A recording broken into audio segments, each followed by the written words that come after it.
In the 1980s, the story of a poor rural family known as the Goler clan shocks people throughout North America after years of rumors and investigation found several members of that family guilty of child abuse, incest, and sexual assault, and it was a horrible case that made headlines.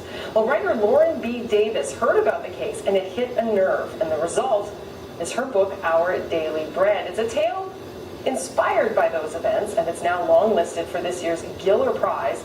Lauren B. Davis is doing some events in our region, and she joins us this morning. Thanks for coming in. Good morning. This is a tough topic to be using as a jumping-off point for a book. What was it about? Good morning, TV. Yeah. Good morning. Here we have this wonderful story of incest and child abuse. But it's, I've lived here in the 1970s, and I had heard the story about the Golers, and what set it apart for me was the fact that this had been going on for so long and nobody had done anything about it.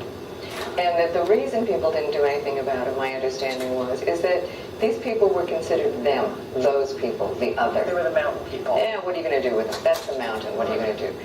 And so, for me, that became a really great example of the kind of polarization and marginalization we're seeing in all facets right now. It's not, this book was certainly inspired by the suffering of the children in the clan, but it's really not about the Golers. It's fictionalized. And I wanted to look at who do we consider in our communities as the other. And I live in the States right now, and of course we've got an election going on. You may have heard a little something about that. So you've got the Democrats and the Republicans and the Muslims and the Jews and the Christians and the rich and the poor. I mean, everybody is pointing fingers at somebody else. And so I really wanted people to read the book and consider who might they consider the other. I was just going to say, because we all have an other, someone Absolutely. You point at and go, oh, Yeah. look at them. Yeah. But you kind of expose what it's like to be the other. Right. How do you get into that headspace? I think that's sort of what we do as writers. Is we're very intrigued by what the world looks like from somebody else's point of view, and so to put ourselves in that person's life. It's not always easy, but I think the gift of writing and also of reading about somebody whose life is very different than your own gives you that opportunity to expand your compassion, to expand your empathy. You didn't choose to write directly about the Golers. You created a fictional family, a fictional place. Why did you decide to go that route as opposed to maybe writing something that's like a true crime novel? Well, I think that I didn't want to write about that family per se, because I didn't want people saying, well, you see, what do you expect? That's those people. That's Nova Scotia. That could never happen here.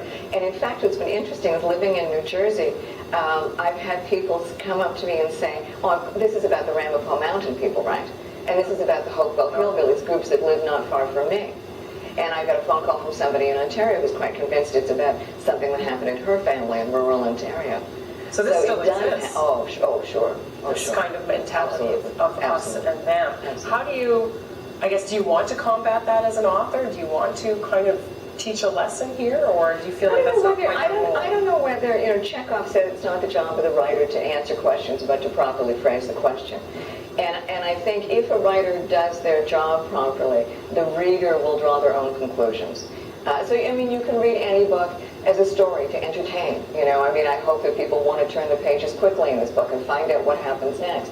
But perhaps underlying that, there will also be somebody who asks the question, what's going on in my community, what's going on in my street, what's going on in my neighborhood, and then that matters to me. Fantastic. Well, it's a very powerful book, and it is the kind of book where you want to drive through it and see what happens, because it's very complex. There's a lot going on.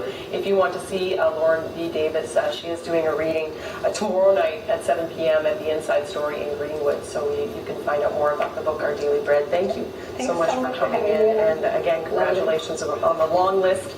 For the Giller, the short list comes out on the 1st, so Not at all nervous about that. No, not at all. I'm sure you're glad I brought it up. Hi.